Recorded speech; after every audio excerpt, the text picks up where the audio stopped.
Texas Podcast Massacre contains spoilers and adult language. For more horror, visit us at our website at texaspodcastmassacre.com.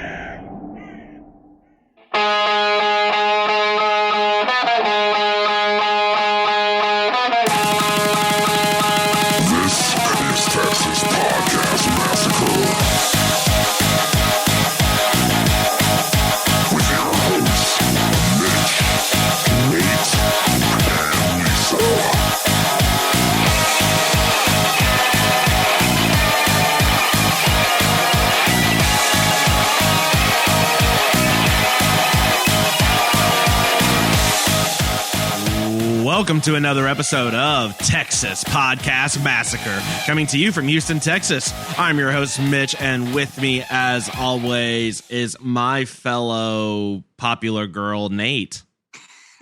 Toodles.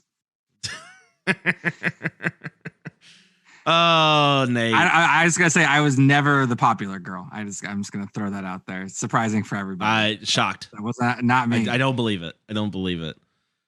Well, look, you're listening to Texas Podcast Massacre. Learn it. Live it. Love it. Damn it, Nate. We worked on this. You had one You're the job. Leader. You're the Rose McGowan. I am the Rose McGowan of this group. You're the Rose McGowan of this for sure. So I should have called you the Violet to my I don't know, Courtney. To your Rose. That's right. Well, she's Courtney in this. But it is flowers.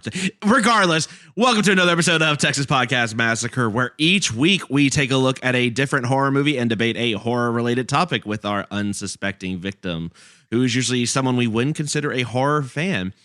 Well, look, this movie, like all great movies of its ilk, it's a group of four that have to do this. So in order for us to make sure we had that, we had to bring two unsuspecting victims. And with us, we have returning back unsuspecting victim Kendall and Jill. Welcome back to the show, y'all. Hello. Thank you. Now, Jawbreaker, had y'all ever seen this movie, or were you even aware this movie existed before we asked y'all to come on the show? No, Never. I had never heard of it. And Did I was you- like an almost teenager in 1999, so you would think I would have heard of it. Can you Almost teenager. now? What I a guess we call brag. that a preteen. What a brag. That was nice. Right. Can you help our listeners know what it was like to be one of the mole women from Kimmy Schmidt and not having known any of pop culture stuff in the 90s? What was it like just being so sheltered? I'm curious. Just to help the kids today. It's kind of like growing up in a world in the middle of a pandemic where you just don't get out. You just don't get it. That's fair. That's fair. Yeah, clearly no one cared what I was watching at home. So I watched this numerous times in high school. Nate, had you seen this movie before this episode? I had seen it. I think I watched it in high school also. Yes. Okay. Yeah, I gotta say, I mean, it's a great 90s movie for a number of reasons that we're gonna get into. It's Nate, a 90s I'm sorry. movie. You had seen Jawbreaker in high school, but you still have not seen Mean Girls. That is correct.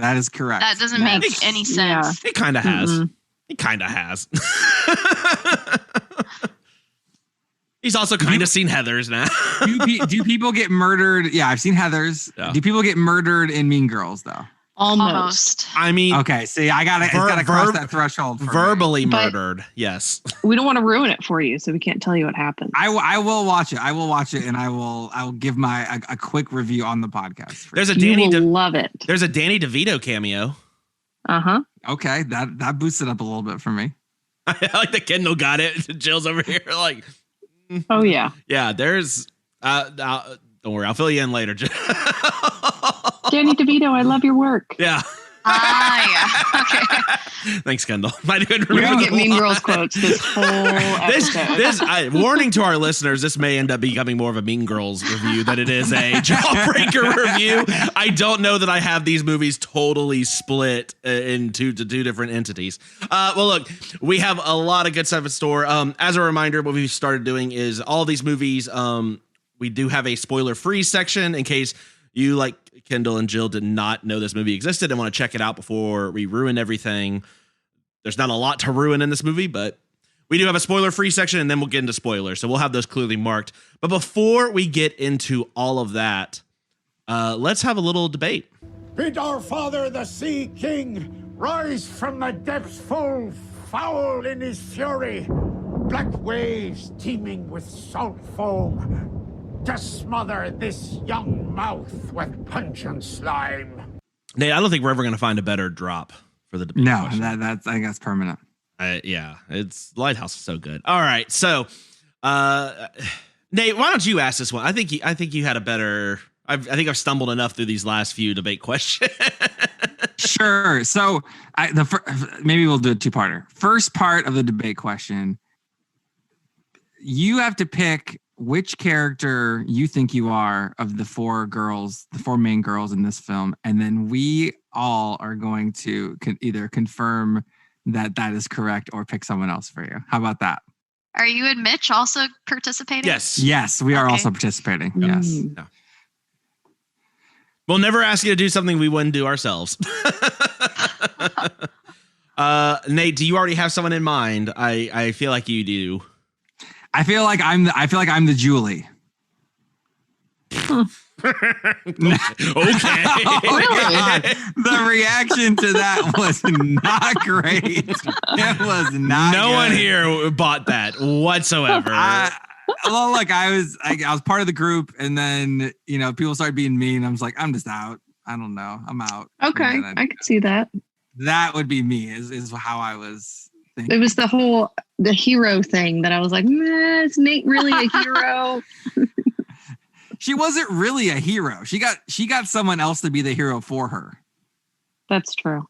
That I could probably. That sounds right. well. Someone else does all the work, but you take the credit. Sounds. Mitch, isn't that what you do at work? Largely. Don't jump into my answer until I'm ready, Kendall. Okay, so is it a Give yay or me nay? a chance. All right. Is it a yay or nay? Am I well, the Julie? I'll give you Julie. I don't know. Yeah. Okay. I don't know. I don't know. I think you're more of a Courtney. Ooh. Whoa! What? Nate is a Courtney. No. Nate's not a Courtney.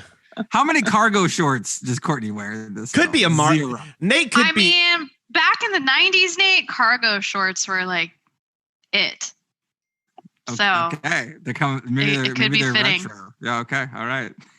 Nate could be a Marcy. You're not that dumb though. Oh yeah, that's come on. More happy-go-lucky. What more than happy-go-lucky part than anything. All right. So you think the question is not what do I think Nate is. The question was what does Nate think is. Sure. So, okay. Of course. Okay. Let's see. Mitch, you're next. Yeah. Oh, I'm next. Oh, I'm straight up. You're next. Straight up Courtney. Come on. No. Look, that's the response you want. That's how you know you got it right because everyone's like, yes. But yep. I mean, look, what kind of witty retorts are we talking about here? I mean, have you heard you like eviscerate someone with language before? I'm trying to think. Do you know our friend AJ? Okay. Well, that's fair. Yeah, everyone on this call knows that I just straight murder him with words. So yes, I'm. So you're a Courtney to one person, at least. No. Kendall, would you like to help plead my case? I feel like you're just chomping at the bit to jump on that. Oh my gosh, seriously, that's one of your best qualities. Thank you. Oh. Come on. This has turned out to be an unsuspectingly nice debate question. It's like I'm the unsuspecting victim of some nice stuff. And said, I think, like us, Mitch is the most likely to have sex with Marilyn Manson. It's also fair. That is very also true. fair. Gosh. Not even gonna front. As long as he's not wearing that mustache, I don't know that might be deal breaker. It has to be with the mustache. He's gonna be wearing the Dope Show video outfit. Oh, that's fun. Weirdly fine with that. Yeah, I mean, look, Nate, we're in fantasy football season right around now, and Kendall can tell you we're in a league together, and I talk all sorts of trash. I destroy everyone, both in fantasy football and in the trash talk department. It is constantly glorious. Yep. I have newsletters I send out. For my family, I do video messages. He only does that once or twice. It's a lot of work. No one responds either. It's like, you gotta have something there. It's just, it's like It's like we're punching a wall. It's not hard. All right, Jill. Who do you think? Who are you? Definitely Fern Mayo pre-transformation. Partially because Judy Greer is my celebrity doppelganger, and I brought that up to Matt, my husband, while we were watching the movie together, and he's like, "Whoa, I totally see it." And it was when Fern was still like ugly, and I was like, "I'm so sad right now." Man, you really. You got to time your compliments, right? Like that compliment could have been awesome a little bit later on. Look, and Matt shouldn't. This is for our listeners. This is Unsuspecting Victim. Matt, our Southeast Asian correspondent, who is not Asian at all, but he should know better. He should know that anytime someone ever says, "Oh, I think I'm this person," you don't say anything. You go, "Huh." That's all you say. You just acknowledge that you heard it, and you just move on. Nothing good comes from that. Well, I mean, I just said it to you guys. Are you guys going to acknowledge it? No, but I'm not married to you, so it's fine. He is the Courtney. I am Courtney. Yeah, you can use your cunning Courtney words. Wow. All right, so you are Fern Mayo, hopefully with a better Mitch, name. all right, fine. Now that you're that person, you have to do an insult. What's your Courtney insult? You don't tell me what to do. I'm Courtney. I tell you what to do. Okay. Nate. Oh, There's my insult. Did you like that? That's Was not that an good? Insult. That was just That was me telling you what to do. I am God and you are my creation. Boom. Wait, what? Roasted. That's a quote from the movie. Kendall, save us from this nonsense. Who are you, Kendall? I think I'd have to be Julie. I also peace out when things get too dramatic. Yeah. I like that no one thought they were Liz Purr or Marcy. So no one's like, girl. I'm a really nice, smart person, and everyone wants me dead. Only dicks. I mean, Mitch. Uh-huh. Only you, Mitch. Yeah. I think in the scheme of things, then Liz Purr would be AJ, right? No, because no one wants to be friends. AJ. Yeah. No one wants to be him. No one knows who AJ is, and they still feel bad for him. This is what you're doing. This is terrible. Nate, to put it in perspective for you, no, it's like AJ is like is like Idaho. No one wants to be that. So it's just. Oh my god! If you call someone the Idaho of people in front of them, that's when I Julie peace out. Like that. You're like, this is too much. I don't want any part of this. I'm gonna go hang out with the theater kids. This is too much effort for me. Well, Nate, you said you had a two-parter. What's the second part? Well, okay, so everyone here but me, huge Mean Girl fans. So I wanted to ask: are there any character differences or are people in one of the movies that you'd like to swap between the two? So I don't really know Mean Girls at all, so this is not a question for me. But Mean Girls is going to come up. But if you had to pick somebody in one of these movies to swap, who would you swap? We can verse it. Kendall, who would you put? I think it's missing Amy Poehler for sure. Having that, I'm not a regular mom. I'm a cool mom. Does her dog come with her? Is it just the dog? Is it part of the times package? The dog is attached to her breast, so yes, the dog would go with her. Because there's one adult in this film, and it's like the terrible teacher lady or counselor lady who's just there's Marcy's There's dad, the agent, and the agent Pam Grier. The agent. Mm-hmm. Sure, okay, And yeah. Julie's mom. But they're in there, but they're on the screen for like 3 seconds. I mean, what Amy Poehler, I think, would jazz that up, is what it sounds like. Oh, yeah. I don't know who her character is, but it's Amy Poehler, so it's going to be amazing. Well, of course she would. She's the cool mom. Yes, she's a cool mom. Joe, what about you? Who would you swap into this movie? I don't know if you could totally call it a swap, more like an add-in. Okay. So we didn't really have a side friend group at all in this movie. So I think you got to add in Janice Ian and Damien, don't remember his last name. So those are like Fern's friends before Fern becomes Violet. Yeah. Okay. That would have been good. It's like the brother of what's her face, and she's all that. And then she just like leaves them behind when she gets like the makeover. Right. Yeah. Those friends. Okay, got it. Okay.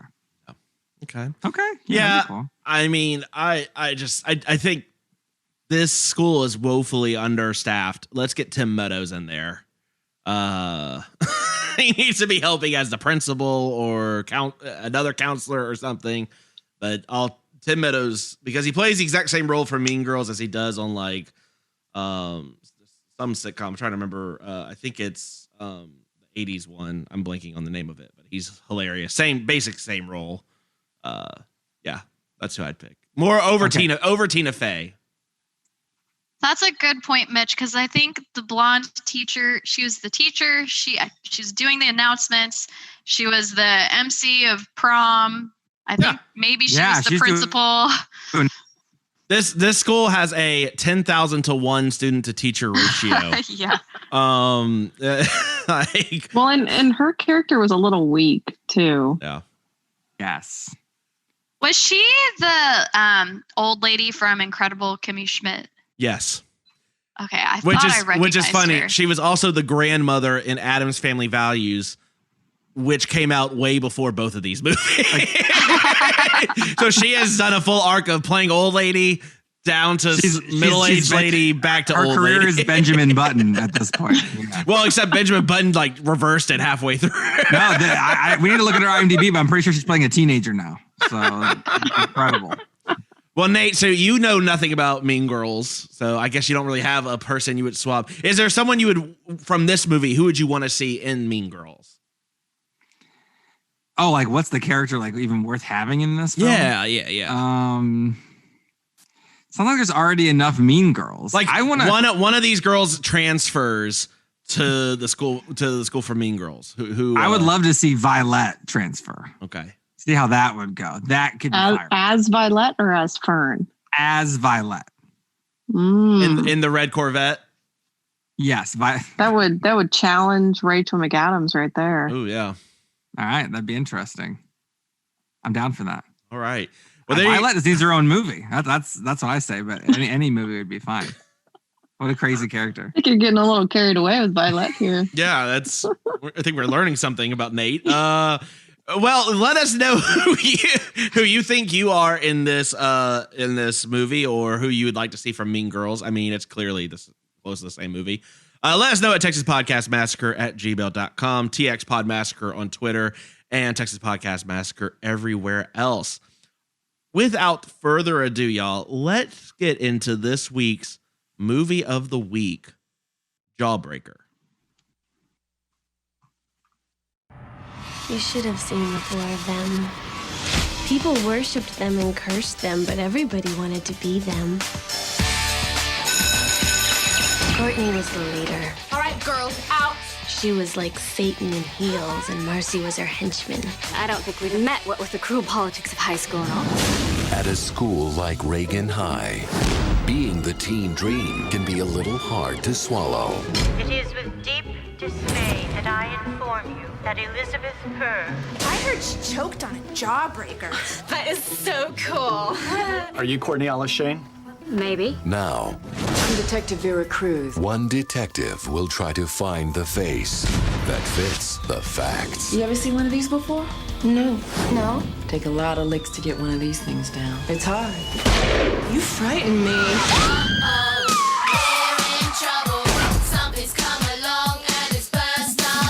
Learn it. Live it. Love it. From TriStar Pictures. You like it? It's okay. There's nothing kinky about okay, now is there? Can you say freak? Comes the battle between the babes. She's so evil. And she's only in high school. It's over, Courtney. I am petrified. Jawbreaker. Our best friend is dead. Do you have any idea what that means? You were shooing for prom queen?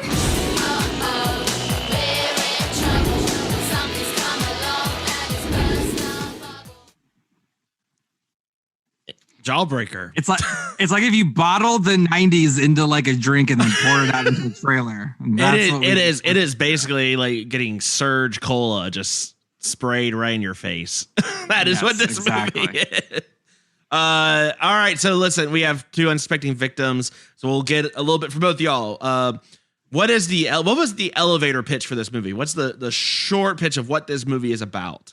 And Jill, we'll start with you. What is this movie about?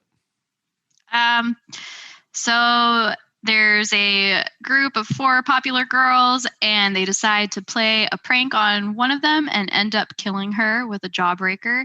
And so they there are some antics trying to cover that up, and then a really unpopular girl comes in, and they have to come up with a way to keep her from spilling the beans to everyone. So they decide to make her one of the popular girls, and then madness ensues. All right, nice. Kendall, anything to add to that pitch? That was a darn good pitch there, Jill. Oh, thank you. Kendall's greenlighting it. She's like, yeah. I'm definitely greenlighting it because you don't want to give too much away, but that was good. Well, don't worry. The director of this film is directing the television show Jawbreaker, which is coming out in the future. So it already got greenlit, Mitch. Yes, absolutely. Ooh, wow. What was because look, the original pitch was clearly, hey, remember Heathers? What if we also did She's All That? So She's All That released 3 weeks before this movie. Maybe he overheard them talking in a bar in LA. Both in 1999. Someone's talking about the script. He's like, oh, that's a great idea. Let me incorporate that into my story. Yeah, no, they released 3 weeks apart from each other, which is just it's crazy. Nate, what can you tell us about Jawbreaker? Yeah, so Jawbreaker came out February 19th, 1999. She's All That came out in January 29th, 1999. The reason you might not have heard of Jawbreaker is because the budget for the movie was $3.5 million, but the box office was $3.1 million. Whereas She's All That was made for $7 to $10 million and made $103 million in the box office. I'm not going to lie. I saw She's All That, I believe, 3 times in the movie theater. That is a fun fact about me that you probably did not know. Why?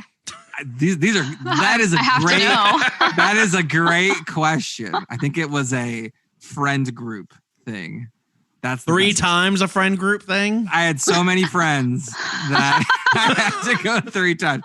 That's the best I could come up with. Nate, your mom wanted to watch it 3 times, didn't she? There was no way in hell my mom was going to the movie. She's like, okay, you're old enough to just leave. Just get out of here. Don't worry about it. So Jawbreaker, the director is Darren Stein. So he is doing the Jawbreaker TV show. It is only announced. It hasn't even filmed yet, but it's coming. This was his kind of first big film. And then he did a couple other things that were kind of small. He did a movie called GBF, which is short for Gay Best Friend, in 2013. It's got Megan Mullally in it and a variety of other teens. Just keeping with the teen theme throughout this guy's career. You just said it's got Megan Mullally and other teens. As the one adult, probably this movie, and then a bunch of teens. Exactly. Well, considering the casting choice of, very not teens for teenagers, I just figure maybe he's just really leaning into that. Yeah, Megan Mullally is a teenager. That'd be great. The tagline for this movie is "Suck it and see." It's a pretty good tagline, actually. That's certainly not the worst we've heard. That's it's one of the better ones. The main actress in this is Rose McGowan. You'll remember Rose McGowan from previous episode, Planet Terror. She's been in a variety of films. Most recently, I guess, on the horror genre, I saw she was going to be in a couple movies. One is called Sleepwalk. It's supposed to come out this year. It's a horror film called Sleepwalk, so I'm down for that. And she's in a ton of other stuff. She was also in, I guess, the other Grindhouse movie, Death Proof, and a variety of other things. We also have Rebecca Gayheart from very recent episode, Urban Legends. She was in briefly Once Upon a Time in Hollywood recently.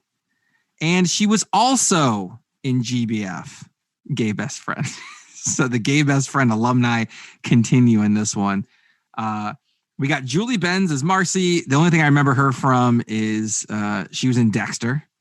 Yeah, totally forgot she was in this. I was like, who is this? I was like, the Dexter.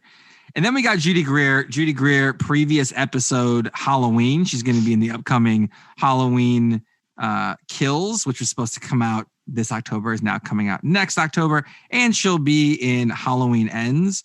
And she's in pre-production for a film called The Hebrew Hammer vs. Hitler.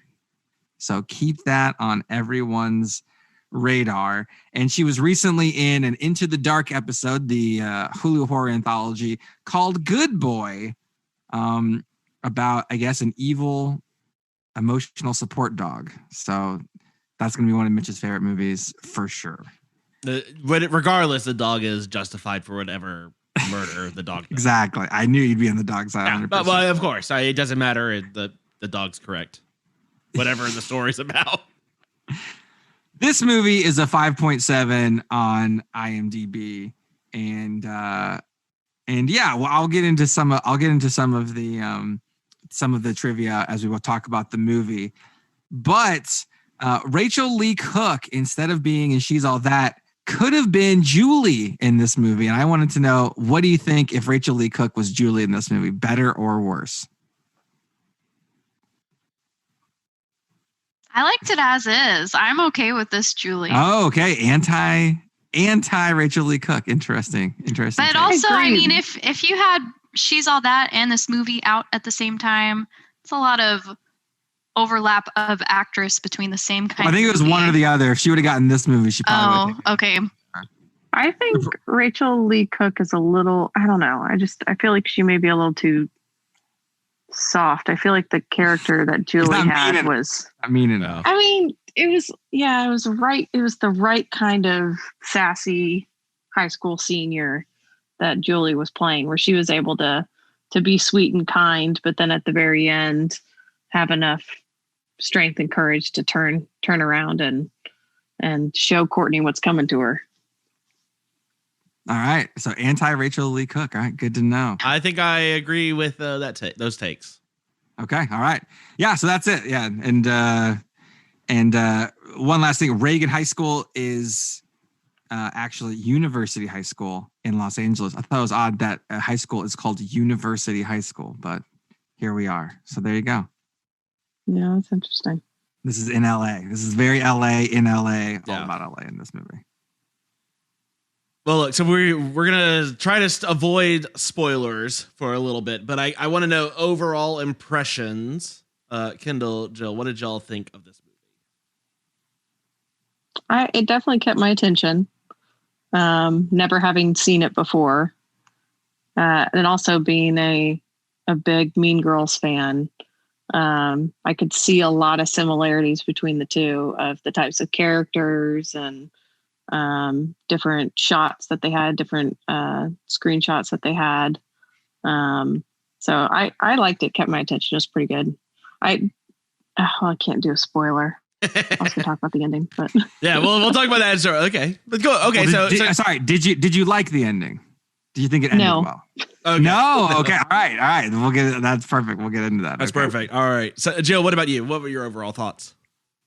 So I did like a tiny amount of research on the movie since I had never heard of it, and saw that it was like the worst movie of 1999 and one of the top 10 worst movies of the 90s. And so I came into this thinking this is going to suck.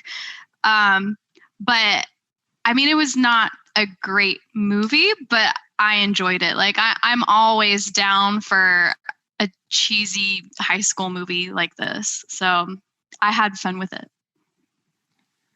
You have definitely made me watch worse movies for this podcast. That is And that's all Mitch. I just want to say all 100% Mitch pick, by the way. So I'm looking at what else was on the top 10. I'm looking at the list here. And I just searched for Jawbreaker review, and the first thing I see is a CNN article from 1999 that's titled Jawbreaker, just jaw-droppingly awful. I don't know. Look, that was a Courtney line in the review title. That's great. So I would not say it's awful. Me neither. Maybe 1999 was an amazing year for movies because I didn't think it was bad. Maybe just the one year. The whole 90s, no, because you had Super Mario Brothers, which is a travesty against God. Well, She's All That had just come out, which I think people liked more, obviously. Well, how much did it cost to go Nate to the liked theater it more. in 1999? In 1999, how much to go? Yeah, maybe $5. Yeah, $5. I would pay $5 for that movie. All right.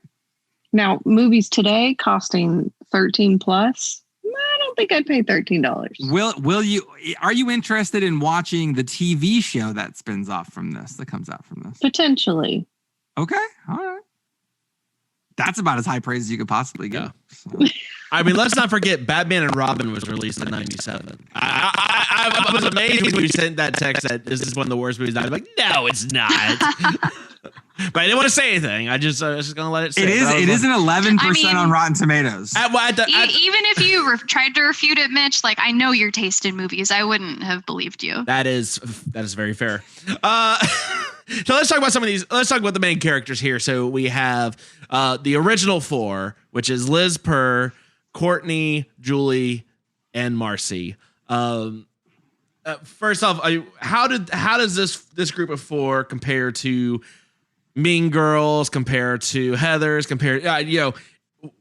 where does this group of four stack in terms of like a power ranking, right? I think Regina George beats Courtney. Okay. Regina George beats everyone. Yeah. Let's be honest. Then I think the other girls in Mean Girls had a lot more distinct personalities than the girls in Jawbreaker do. So agree. Yeah. Well, because I'm trying to remember who Amanda Seyfried's character is basically Marcy, right? I mean, but she's dumber than Marcy. Very much dumber. Yeah. I think Marcy kind of wins there. Nate, for horror fans, what about The Craft? You know, we did that movie over. God, was it 2 years ago now? It's been a while since we've done The Craft. This is Craft-esque. Yeah, actually, yeah. Have either of y'all seen The Craft? Campbell? Okay. Naomi Campbell is Judy Greer in that one. Yeah, it's four girls, but they learn how to do spells. They actually practice witchcraft, but largely a lot of same thing. Now they did do good with Judy Greer's character. I thought. Yeah, she did a good job of kind of, kind of just got really into being the popular girl and getting when she pulls the car up in front. Like, how did she all of a sudden get a red sports car? I know. That was hilarious. So, I guess, were y'all surprised at how, so at the very beginning of the movie, Liz Purr, you don't see much of her because she dies straight away from a prank gone wrong. Were y'all surprised that it happened so early in the movie? I was. I didn't even know that I didn't read up on the plot of the movie, so I didn't know that was going to happen. That was pretty shocking then. Yeah. This is like the quickest setup kill, I think, in a horror movie. They're not we've messing seen in some around. time. Yeah, they were just like, yep, she's dead. All right, let's get into it. I don't know, Nate. Who's your favorite character in this movie? Is it Julie? I like Violet. I think it's Violet. Yeah. All right. Sure. Thought you were gonna go Julie, since that's who you're. Well, she's the most interesting. Julie doesn't. Her arc is like, okay, I saw someone die, so I'm gonna go hang out with the theater kids. And then I'm gonna do some of the worst detective work in the history of film, and then we're gonna get revenge. Whereas Violet was all over the place, a lot more entertaining. Okay. And it was essentially exactly She's All That. I think they might have been wearing the same clothes in this. Like it could have been the same wardrobe department, would have been exactly the same. I think she had less paint on her. I think Rachel Lee Cook and She's All That had paint on the same outfit, and then was just wearing it generally. Very similar character. I mean, yeah, for me, Courtney, I Courtney's character to me is Mitch. No, Mitch, yours is Marilyn Manson. Let's be honest. He said it for 5 minutes. I truthfully didn't know that was Marilyn Manson when I first saw the movie. Manson with someone told me mustache. after I'd seen it, and I was like, "No, Manson's not in this movie." Like, yeah, bro, he's in there. It's like, no, he's not. I had to watch it multiple times. It's introduced in the credits at the beginning. Yeah, but I never see like. When this movie came out, he's full on Antichrist superstar. I mean, you've seen him all like in his total makeup. Like now I can recognize him. Nothing back then, I didn't really know what he actually looked like. I just remembered him with like all the makeup and all the weird shit. I just. But imagine being the director in this film and being like, "Okay, we got Marilyn Manson. What do we do to make him look creepier? Like what? Like I mean." Oh, I don't think they had to give him a whole lot of stage direction. He's over here just like, no, it's like spindly hands just everywhere. It's like, okay, come on. What the are we? Smile is so creepy. Watching this holding baby Carrie, and I'm like, you don't need to see this. we're just gonna just hide if that. That's your first memory, that's not great for the rest. No, of that's not. I don't want her having that. That's how you end up with pig's blood on you in prom. No, you might be right. Marilyn Manson may be my favorite character. What about y'all? Who was y'all's favorite character in this movie? I think we need to talk about Dane. Dane. Oh, let's talk about Dane. Your favorite character? He was hilarious. What about Dane? Did you like? He was just that typical stupid jock. And then some of the comedy scenes that they were just able to pull him in and add some comedy to it. So I liked a laugh here and there, and Courtney was pretty terrible to him. Yeah. Oh yeah. This kinky sex scene is, especially for 1999. It's even, it's still pretty like, holy shit. Yeah. Dane's taking home best lollipop usage. Yep. Did you guys remember Dude, Where's My Car? There's a similar popsicle scene. That's what it reminded me of. Wow. Yes. Wow. You remember it? Yeah. Yes. I had to go back in the banks for Dude, Where's My Car? Feels like it was just yesterday to me. Oh goodness. Dane.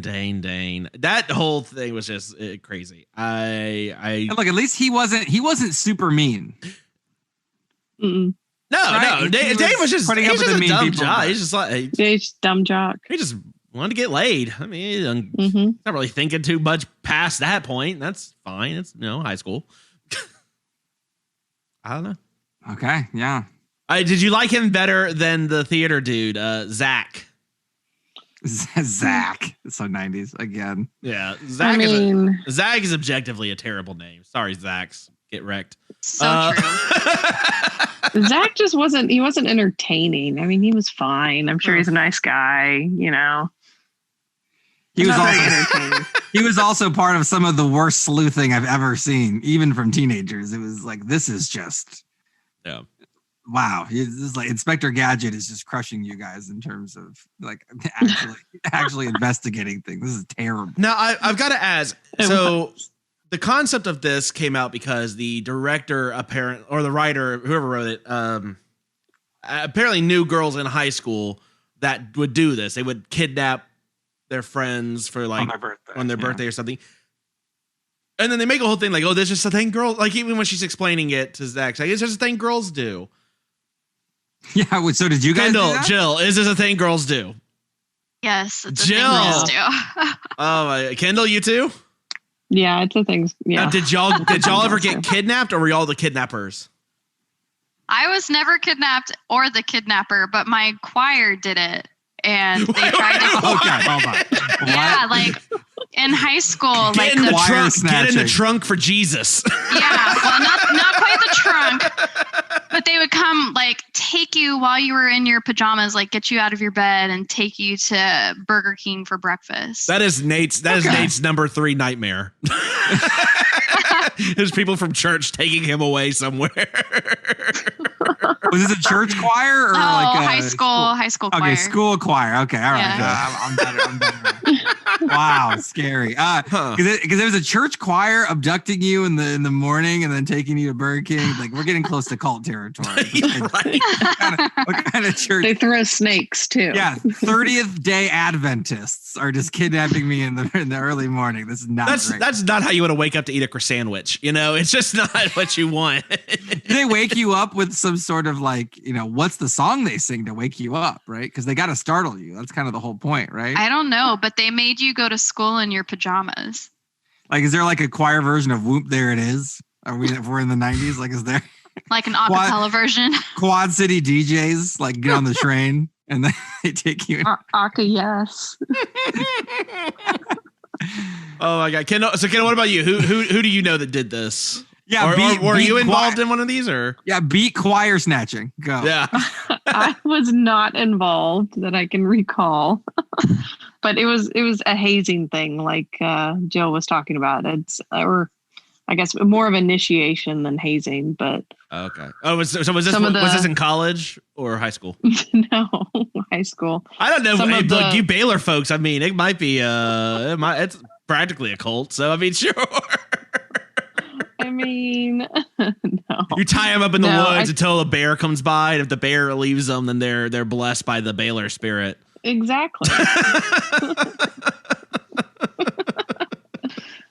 You walk with the bear back to campus.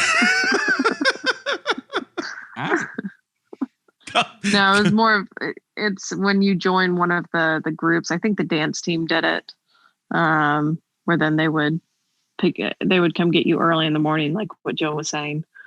Same sort of thing. But I can't think of any like friend groups that would do it on their own, where they would just go and kidnap a friend or something like that. Yeah, I can't. But, I mean, high school girls are terrible, so it doesn't surprise me. That seems to be my recollection from high school as well. So, mm-hmm.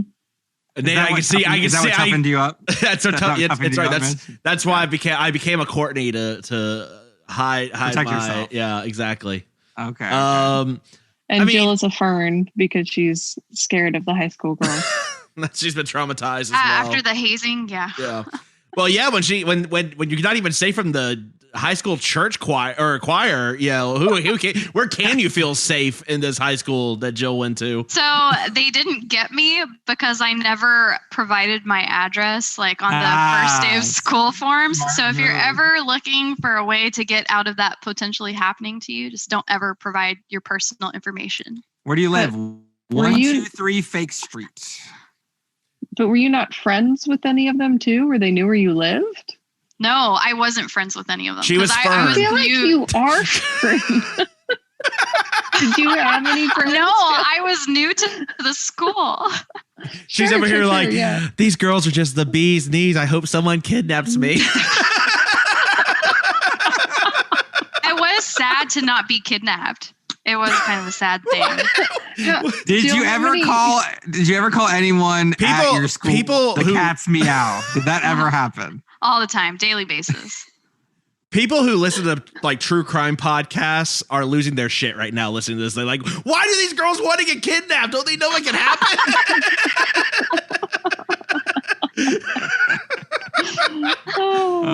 There it is. I mean, look, Nate, I cannot imagine. I know that my high school friends, I cannot imagine my group of dumbass high school friends trying to pull this off with dudes. It just seems like noses are getting broken, fights are happening. You probably will more deaths for sure, like accidental or otherwise.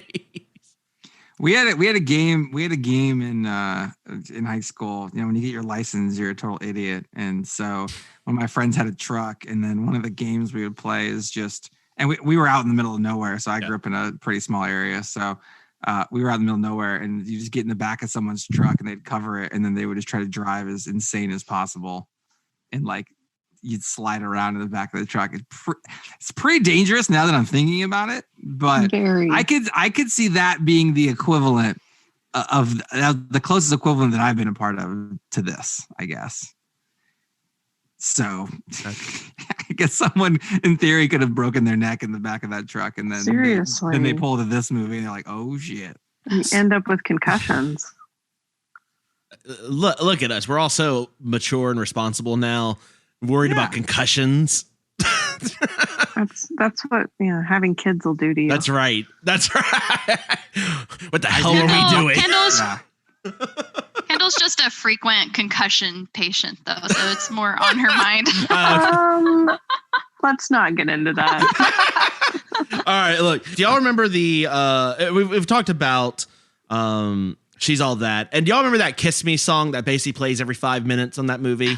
That movie, None the Richer. That movie is basically a Sixpence None the Richer music video, and I will say.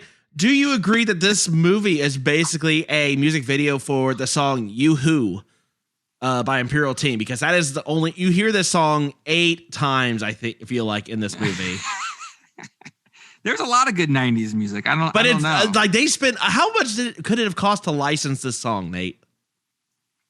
Not a lot. I mean, this had Volcano Girls from Veruca Salt. That's the one I remember the most, probably. That song is like a peak. I mean, 90s. the Donnas are in this movie, but the You Who song is what I distinctly remember. And they play it again in the credits, just in case you're still sitting in the theater waiting for a Marvel cutscene. I don't know. They really missed the chance to get. They should have got Pat Benatar Heartbreaker. That's what they should have got for this movie, but It's something else. All right, look, we're going to get into our spoilers. But before that, as our unsuspecting victims, would you recommend people watch this movie? Yeah, definitely. You think it's worth watching? Jill? Yeah. I think if you're in the mood for something light and it'll keep your attention, definitely. Very cool. I agree with Kendall. I recommend it. I mean, I think if you know you don't like this kind of movie, then don't. But I definitely don't think it was the worst movie of 1999. That's high praise. High praise. Yeah. I was not begging for the time back. Yeah. Me neither. I enjoyed it. I don't know if you've ever seen Ad Astra, but don't waste your time. Literally the worst movie I've seen in my entire life. There you go. I've never seen a Jawbreaker versus Ad Astra comparison before. That is the worst movie I've ever seen. That's the kind of hard-hitting analysis you get here at Texas Podcast Massacre. Two non-horror films compared against each other. Yeah, I mean, there's certainly. I mean, there's the one death up front, but it's really not gory. I mean, there's some interesting prosthetics and stuff with the actual Jawbreaker, but I mean, overall, this movie is not really scary. It's just more. It's just dark. It's more of just a dark comedy. More than anything, I was gonna say, does this even count as horror? Absolutely not. At this point, it's because it's on Shudder, which is a horror streaming platform. We decided to allow it. Mitch is like, for years, what excuse can I give to get Jawbreaker on the podcast? And then it was on Shudder. Like, hey, this is it. Pulled some it's strings. Legit now. And we can do this. Yeah. So now that you've done Jawbreaker, is that like opening the gate to where you can do Mean Girls on the podcast? I feel like you can make it an episode. Oh, it's happening. We need to put this to the people and see if they want a Mean Girls. Bring me back for Mean Girls. A Mean Girls episode. We'll make that happen. It's on the list. Don't you worry. All right, but I think you could for sure do Heathers, right? If you can do this, you can do Heathers. But we've done the craft. Heathers is closer. Yes, for sure. Yeah. Mean Girls, you have to make the pitch of why it's a horror movie. And we can maybe get there. But look, listen, if you have not seen this movie, if you just are behind the times, if you've, like Jill were 21 years maybe you were getting kidnapped by a high school choir and you missed it because of that. Look, before we get into this, get out of here, witch. All right, we're into spoilers now. So this movie is just absurd. My favorite part about really this movie, it obviously is the Marilyn Manson part. I just love how the whole setup, that this whole plan of Courtney's of like she goes dark real quick, right? They're not just like, oh, maybe she just runs away. Like your friend dies. Maybe you just can we ditch him in the woods or something. Talk about did Courtney plan to kill her? Ooh. I always kind of thought so. She pivoted to cover up very quickly and had a pretty solid plan in place very fast. Well, and one that requires a lot more planning. And she never seemed remorseful either. No, never seemed like, oh, it's already done. I guess we just gotta, I'll be prom queen now and whatever. I think she killed her on purpose. I disagree. I like that. No, I don't think so. I think there are a lot more surefire ways to go about killing someone than putting a jawbreaker in their mouth and hoping they end up choking on it. I think it was an accident. That jawbreaker was ginormous. I've never seen a jawbreaker. I don't know how it even went down her throat. That's what I'm saying. I think it was on purpose because there was other jawbreakers they showed in in the film, like in the credits or whatever, and they looked smaller. Like kids had them in their hands. Like, okay, that was a really weird like a softball. Yeah. It was huge. No. That was weirdly inappropriate. I did not feel comfortable watching those kids with the strange. There's a lot of weird imagery in this. So them. there's the creepy kids, which I just assumed that came from Nate's hometown. There's the stillborn egg. And the girl that girl was creepy. What was that girl's deal? That girl is definitely has been missing from a Juggalo convention for at least 10 years now. Is she your second favorite character, Mitch? Wait, so hold on. She's missing from I'm gonna break this down. She's missing from a Juggalo convention 10 years ago. Wait, so she just stopped being a Juggalo? Is that no? We just don't know where. She just went to the gathering of the Juggalos and never came back. Probably got hit in the head by a flying Faygo bottle, and now she's just in a ditch somewhere. Just her choir friends kidnapped her from the gathering of the Juggalos. That's what happened. Choir friend, this girl, please. It's a goth choir. Yeah, this one was actually a cult kidnapping, a legitimate one. Really off with Marilyn Manson. Really weird. Yeah, Marilyn Manson is not the creepiest part of this movie at all. The kids are up there. This is just such a convoluted strategy though, right? Again, I just don't understand why don't you just dump her off somewhere in the woods? They clearly don't care about forensic evidence. They're touching everything in this house. I literally thought the same thing. I was like, their prints are all over but it. They're friends. They're friends. Yeah. They're the best friends. They're always hanging out together. If that's the case, then anytime a spouse killed their partner, they'd be like, oh, well, it makes sense. Their prints are everywhere. Prints probably don't count when it's your spouse. Unless it's I on the murder weapon. A lot higher chance that your spouse, would murder you than your three best friends in high school. I also don't understand. They got a little bit of an advantage there. So Courtney's trying to play this out like it's some sort of, effectively a rape or something, or But then Courtney even goes back and has sex on the bed. Yeah, to get the semen sample. Let's talk about this. Well, so CSI going. There's a dead, her friend, and I'm going to put friend in quotes because I think she just straight murdered this girl. Yeah, she put the body of the dead girl underneath the bed, unbeknownst to the friends because they were kind of planning it together. It was really all Courtney. Then she goes to a bar, has sex with Marilyn Manson to get, sexual forensic evidence on the while bed. The body is underneath. The body's under the bed. I mean, that's a shot. Wow, I'm not going to forget that.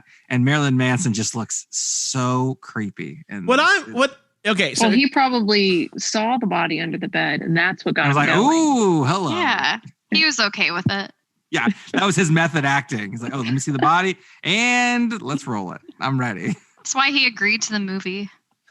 Really wish he had gone by his actual name instead of Marilyn Manson for this movie. Like he's trying to be all like Dwayne Johnson. Like no. Marilyn Manson's my performer name. I'm just Brian Warner here. No.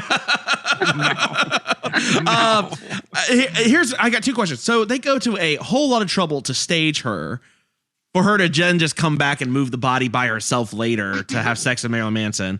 And then also, even if this is going to be a rape scenario or a love or like a sex thing gone wrong, How did the Jawbreaker figure into her plan? Regardless, like, where is that in the alibi? It was part of the rough foreplay or whatever. Who knows? It was a terrible plan. And we got shout out to Pam Grier. Shout out to Pam Grier as the cop. You know, her part is pretty small, but you know, she's at least entertaining. Judy Greer and her had a scene together where she got interrogated, and Judy Greer goes, "Our last names are both Greer. Isn't that crazy?" And then Pam Grier's like, "I don't think we're related." That's a direct quote.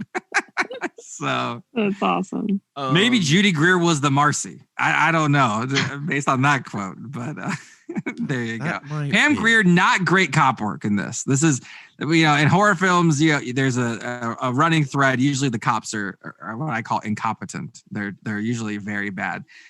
Pam Grier does not raise the bar. This town has one teacher and one detective. Yeah, one working the entire school administrator. Also, how long were Liz's parents gone? All those newspapers, right? I knew people like that. At least a week. I knew people like that in high school where their parents would just take off for Europe and just leave their kid at home for a week or two. Are you going to be that kind of parent? Heck no. I don't know. At this point, going to Europe sounds really, really nice. Yeah, it does. I was about to say that. It was everyone that pause you all heard listening out there was all of us wistfully thinking of a happier you leave, time. You're just like, look. You got to do a couple anti-Jawbreaker PSAs before I leave. Everything should right. After the heck came out, I was like, actually, maybe Grandma and Grandpa can come stay. Oh my goodness. So let's talk about Violet's transformation. Were y'all surprised at how quickly she just sort of like, yeah, that's fine, let's do this, and became Violet? I thought you were going to say surprised by the weird scene they had where they actually transformed her. Oh yeah, with the mortician with the top hat. Yes. Yeah, that was in a weird What the fuck is going? I know it's supposed to be a dream sequence, but still, what the fuck is happening? I mean, it has to be some sort of symbolism. Is it like Fern Mayo dying? Yeah, she's and Violet being born. That's what they were going. A lot of symbolism and metaphors in this film, and that just one of many deep thoughts of this one. So did you guys know? I guess I haven't brought this up, but did you guys know the reason Marilyn Manson was in this film is because he was engaged to Rose McGowan at the time? Did you guys know that? No. Did they get married? No. I don't know. I think Mitch know? Mitch is a huge Marilyn Manson I don't fan. believe they actually did. I think they were engaged. Look, Rose McGowan could do a lot better. That's all I gotta say about that. Marilyn, Jesus Christ. Yeah, I do not believe they got married. Okay, well, good on Rose McGowan on that one. They were engaged for 2 years. Yeah, that was okay. Engaged for 2 years. Yeah, maybe Jawbreaker was the straw that broke the camel's back on that one. Marilyn Manson's like, look, we got to have a dead body under the bed every night. And she's like, I'm out on this. I'm going to Julia up on this. I'm done. Well, okay, this is neither here nor there, but apparently cocaine was the issue, is what Rose McGowan said, which I've got to assume that you've got to go into a relationship with Marilyn Manson knowing cocaine is part of the package. But how much? It doesn't matter. That's like if you're like married to someone in Motley or dating someone in Motley Crue, you just know strippers and coke are just, that's part of the deal. They do a close up on the guy's face, and his mustache is so fake. Like you just laugh so loud. I would have almost preferred that on Marilyn Manson's face. At least it'd have been hilarious and less creepy. But Nate, that's like in one of the Superman movies with Henry Cavill. They were filming Man from U.N.C.L.E. at the same time. And yeah. So it was Mission Impossible. They had to digitally add his mustache back. Because they had to remove it from Superman, yeah. Yeah, because they had to reshoot, and he had the mustache for the other movie. Yeah, and it made it really weird every time he talked. Yeah. Maybe what you're saying is they should have digitally taken out the mustache this film. Instead of having, That's fair. I'd be in this film. Yeah, no. I'd be all for it. Oh no, the fake mustache really is what makes this scene great. Let's define great here. I mean, it's clearly not even sealed. Like it looks like such a cheap Halloween. Like it looks bad. Anthony wore one of those a while ago. Our first Halloween together. I know exactly mustache. what you're talking about. It kept falling off. Yeah. So I guess in this film, what is everybody's favorite scene? So what are the scenes that stands out? Yeah. You guys have Jawbreaker before. What are you going to take away and remember from the film that was the most memorable? I liked when the girls were walking down the hallway because that was a mental tie to Mean Girls. Okay, so the hallway strut from the popular girls. All right, what about you, Joe? I feel like there are a lot. One thing that I guess sticks out to me is when Violet trips and hits her head, and she has to go to the school nurse. Wait, is the school nurse also the blonde lady? I was gonna say might have been another adult, but if you squint hard enough, I think it was the same person. Same. Well, again, one adult to the 10,000 kids in this school. There was a one-woman show happening inside this film. With the same But lady. anyway, she just says, "I'm not Fern, I'm Violet." It's kind of cringy. It was very cringy. Oh, and when they had the Fern posters up all over the school. Yeah. Yeah. I love that no one even questions who's this new girl. I mean, where is this? Like toward the end of the year, we're at prom. It's like a week before prom. I know high school kids can be kind of dumb, but Jesus, I can't say I'm surprised. But the pictures like that. Not that I can recount that specific thing ever happening in high school, but just there were some mean people in high school, and I could totally see them doing something like that. Yeah. Another memorable scene, just cringy. I guess cringe really sticks with me. But the beginning where Fern is talking to the teacher and she's going to bring the homework assignment back, and she tells her it's to, what's her name? Purr. Yeah. Liz Purr. Liz Cat Meow. And she goes, doesn't she like meow? And so she's the cat's meow. It's like the weirdest meow. That's hilarious. That whole part of that interrogation is just Oh yeah. And she talks about how much she really likes her, and oh my gosh. Yeah. She sounds like a murderer. Yeah, I would. She does. That's who I'd be circling in my sheet, like murdered. You know? Yeah, murderer. Totally. I really thought that the movie was going to turn out where she actually got the blame for the murder. Yeah, that would have been an That would have been interesting cool. twist. That would have been That is very not what cool. that is not what they did. Instead, we got the ending we did get. So let's jump to prom night, y'all. So Julie's not going to go to prom. Besides, not She's out. doesn't want to Too be much there. drama. Yeah. Too much drama. And then luckily she gets a gift package from Liz Purr's mom that has some crazy evidence. Yeah, they did. Like I said, they did like a whole Scooby-Doo thing where they found nothing, and all of the clues were right next to them the entire time. And there's like, nah, Right. But it's like, bam, the card happened to record exactly what she was saying. It's like, come on. What's more believable, that the card just happened to record all that, even though no one was pressing anything or doing anything with the card, or the fact that prom has already started and yet somehow they are all like fully done up for prom, ready to go in like what seems like 10 minutes. Yes. I mean, when Magic. you're already so beautiful to begin with, Oh, you don't have to do too much. coming from Fern. All right. So, Julie's the cat's meow from our resident Fern, apparently.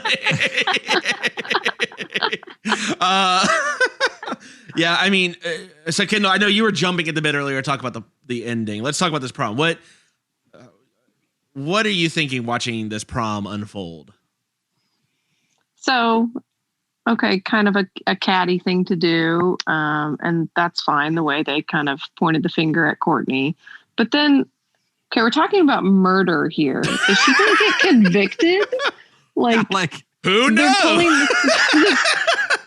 They've got this Game of Thrones-esque walk of shame that she's doing, where everyone's throwing things at her. But okay, this is also a murder. I think if I found out that someone from my high school murdered someone, I wouldn't just be lining up to throw my corsage at them.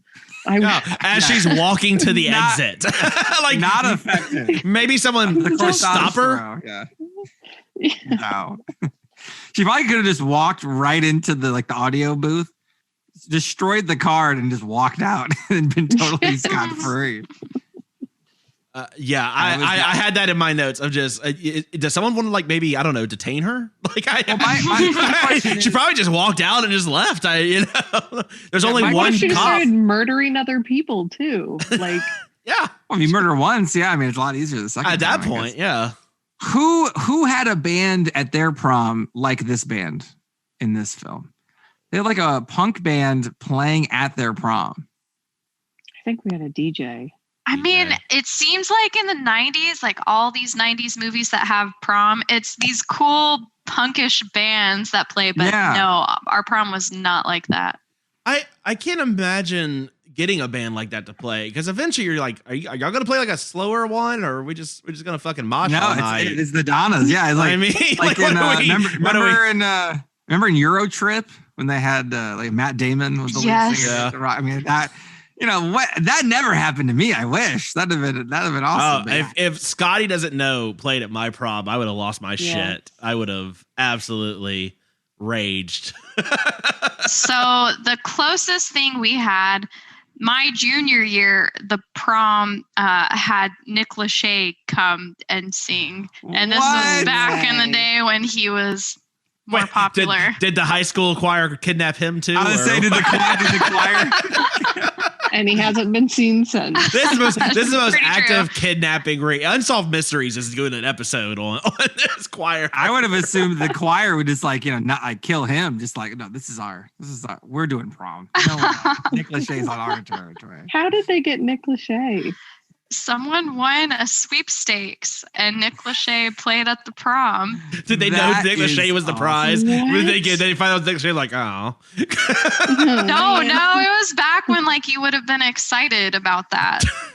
Wow. And it would have been exciting for you, Jill. Yeah, right. No, I think Mitch probably also. I was full into new metal at this point. This was but secretly if Mitch Duhas is playing, if Duhas was playing, Mitch, if Fred Durst played your prom, you might have just me.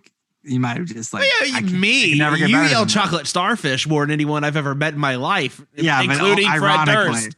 Ironically. I did wear a backwards red New York Yankees hat like Fred Durst at one point in my life. No, I remember more so at the middle school dances when stupid ass kids, our friends would all be like, when you go play Nirvana, Smells Like Teen Spirit, and then you'd mosh in the most the whitest, worst way possible in middle school. But then immediately the DJ who was getting paid $20 and was a parent drops in All My Life by Casey and JoJo. Oh, it's and the best. And you do that middle school dance song. You do the arms fully locked and extended. No. The girls are all taller than you, so you're just looking down and just rocking back and forth, and that sounds like a very specific example, Mitch. Oh yeah. No, well, I would vitamin C. Oh, fucking vitamin C. That's a classic. Oh my of course. Together. Yes. Friends forever. I mean, oh yeah. We left room for the father. Yes. Oh yes. Truly, madly, deeply, Nate. I agree. People who are younger, our younger audience has totally tuned out at this point. They're like, I don't know any of what you're saying. I just love that, we kept room for Jesus, the Father, the Son, and the Holy Ghost. All four of them could have just crowded right on in there. Oh, totally. Yeah, there's always the one couple, the one couple where they the girl would put the head on the shoulder, oh man, that dude is just. Banging. Well, you were at a Catholic man. I'll say my school, it wasn't. It was fine. You could actually be near each other. even if you could at ours, I didn't go. Middle school was an Episcopalian, so it's Catholic light. You could divorce people. But okay, so that means, what does that mean? 3 centimeters closer dancing? What is this? Well, eventually you can just have your girlfriend beheaded and then move on to another girl, and by 8th grade or so. So it was roughly the happening. What? That's how the church was founded. No, but what was their choir like? What was their choir like? That's the real question. They kidnapped. Those the people doing the beheadings was the choir. That's right. Jesus. Once they got the crescendo, the guillotine dropped. But look, the point is, it was middle school dances were the worst. This prom also was the worst. But we had a DJ. If Rammstein had shown up, I would have lost my shit as well. That was what I was hoping for. Not Nick Lachey. I don't even know what does Nick Lachey sing. Dude, Nick Lachey has got cachet. All right, that is a big name. I don't. 98 Degrees, Mitch. Come on. Look, Backstreet Boys. Backstreet's back. All right. Well, I mean, all right. How many proms did Backstreet Boys? Well, look, Look, Backstreet Boys was the first besides New Kids on the Block.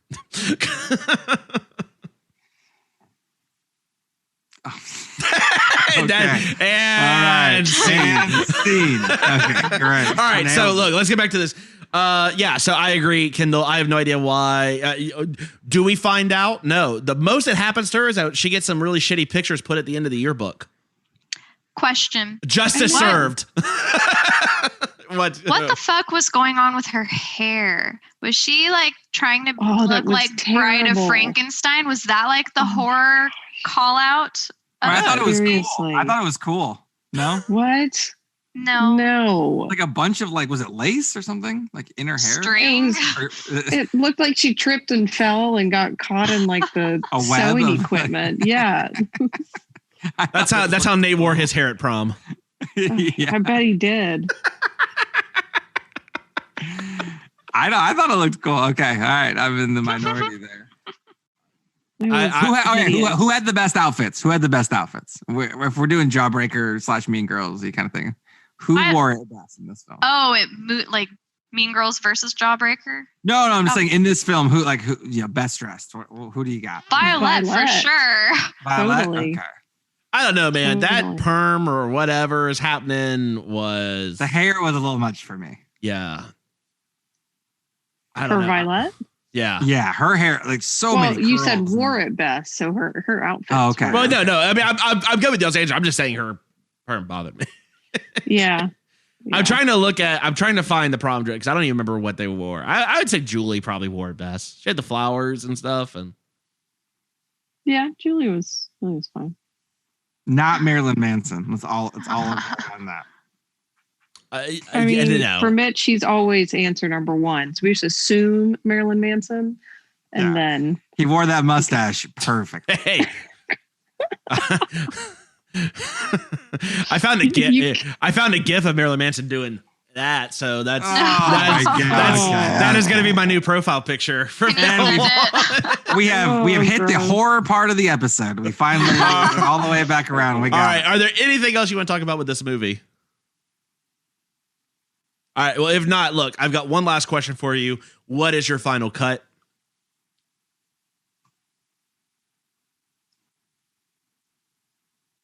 Okay. Nate, why don't you kick us off and then we'll get the unsuspecting victims. Looking at my notes here. All right. So Jawbreaker. Positives. The scenes Marilyn Manson wasn't in. That was good. Violet's character was an interesting turn. Did not see. I mean, I've already seen it, but watching it again, I was like, man, she really flipped the script on that one. That was interesting. Violet in the Corvette was great. Rose McGowan did a mini monologue when she called her Violet, saying how Rose was a terrible name, but that's her name in real life. I thought that was hilarious. I didn't even make that connection. There were a couple kind of hidden subtle things in the film that I thought were hilarious. So it gets a couple points there. Ending was garbage. Ending was very bad. This film is it's meh for me. I think if I had to pick, I'd go She's All That every day of the week for sure. 3 out of 10 Polaroid cameras. It was okay. It was okay. A little below okay. Okay. For me. All right. Jill, we'll go with you first. Where are you giving this one? I mean, it was good. It was entertaining. It's not going to win any awards or anything, but I was fine with it. So I'm going to give it 4 bitchy popular girls. Nice. All right. So we got a 3 out of 4. Kendall, are we raising the roof on this one? What were we doing here? Yeah, so I thought it definitely kept my attention the whole time. And I don't think I would jump to watch it again necessarily, but if it happened to be on, I wouldn't hate watching it again. I mean, it was pretty entertaining. Now, if I had to choose between Mean Girls and Jawbreaker, definitely Mean Girls. Sure. Movie's awesome, but like Nate said, the ending really needed some work. It kind of fell off there with the ending. So I think I'd have to line up with Jill and saying 4 out of 10 Jawbreakers. Okay. All right. I mean, yeah, you all have great reasoning for where y'all rated it. This movie is ridiculous. Your pick, by the way. Your pick. Oh, agreed. I have a spot in my heart for this movie, but more than just Marilyn Manson. Although, yes, that is a factor. By the end of the 90s, all those teen sort of movies were already grating on me. So this was a nice change of pace, and that's probably why I think I have fonder memories of this movie versus if I were watching it cold now. Because Mean Girls is easily the better overall movie. And even movies like The Craft and Heathers are better in terms of the horror element. But Rose McGowan is fantastic in this film. And even Julie's really good. Marcy is largely forgettable. I only remember her from Dexter, so I take her or leave her. I do feel bad for this teacher / principal / basically only adult at the school. PJ Souls or whatever. She is just putting in work. And Jesus, pay our teachers is all I got for this movie, because she is not getting paid near enough for what all the shit she is doing. Pam Grier is phoning it in as a detective. So, and I not her acting, just that the detective is basically phoning it in on this. So, Mitch, can I interrupt? Sorry. One thing I forgot to bring up, and we didn't talk about it at all, but the phone call to the teacher saying that Liz was going to be out sick. Like, isn't that totally, like, they had caller ID back then. Like, that couldn't have worked. It was a bad part of the plan. Did they? Does this professor, she's overworked, Jill? You think she's like checking the caller ID and she's like, look, I've got 5 classes I'm trying to teach at the same time. Fine. She's sick. We'll see you later. But if she's not, like, shouldn't the detective like go look at the call log?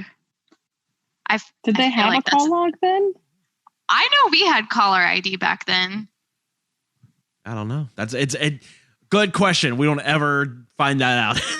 This detective did the bare minimum. It was like, I'm interviewing these girls. Y'all know what happened? Nope. Well, I'm stumped. Go give Jawbreakers that to a bunch of kids. Fuck it. I mean, because even then she's like, it takes Rose telling her about it, and like, oh yeah, hey, we all of a sudden have found semen there that matches this guy. It's like, didn't what? So anyway, all of that said, this movie is all right. I give it 5. I give it 5 out of 10. 5 out of 10 dish. And whatever this Manson gift thing is. Oh no. Oh.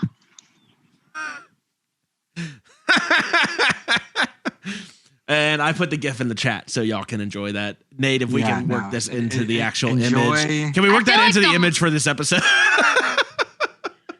I feel like the more of those gifts you give as the rating, the worse the movie is. I like that. That's fair. That's probably fair. That's. Can we go to The Hague? That should be this is bad. I know. Oh my God. I feel like you should go before a court of some kind. Makes sense. Me and Brian are heading over. Let's all get our corsages out and start throwing them at Mitch if we have any around. Jesus. I'll do that the whole Terrifying. time. All right, Nate, where can they find us? You can find us, as always, TexasPodcastMassacre.com. Email us, TexasPodcastMassacre@gmail.com. Let us know, do you like Mean Girls, Craft, She's All That, or Jawbreaker the best? And if you're one of our horror fans who stuck with us this whole episode, you are the true heroes. And definitely look up the Marilyn Manson Jawbreaker GIF because it is terrifying. We are at TX Pod Massacre on Twitter, Texas Podcast Massacre on Facebook and Instagram. Give us a 5-star review on Apple Podcasts or other podcast platforms. Put a movie in there. We'll put it on the list. Mean Girls is already there apparently, but we need other additional movies as well. Yep. So let us know in there. Give us a review. And we have some special episodes coming up soon. So stay tuned for those. That's right. Jill, Kendall, as always, thank y'all so much for coming and hanging out. This was a lot of fun. We'll come up with a somewhat better movie or not. I make no guarantees. We'll give you a movie. Maybe Mean Girls. Ooh, maybe Heathers. I don't know. We might. I vote for Heathers, and no apologies necessary. This was good compared to others, so thank you. Yeah, this one was fun to watch. Wow, Mitch is like an abuser that like he doesn't abuse you once, and you're like, oh, thank you. Thank you. Jesus Christ. Oh, that line you crossed. You've got people, Mitch. You really are manipulating Courtney's style here. Look, I don't even know what to say to that. That's high praise, I think. Maybe I don't even know, but I'm glad y'all like this one. So we'll keep. Hopefully I can keep the streak alive. Well, thank you all for coming. For all of you listening, thank you all so much for tuning in to Texas Podcast Massacre. And from all of us here, just keep telling yourself it's only a movie. Good night.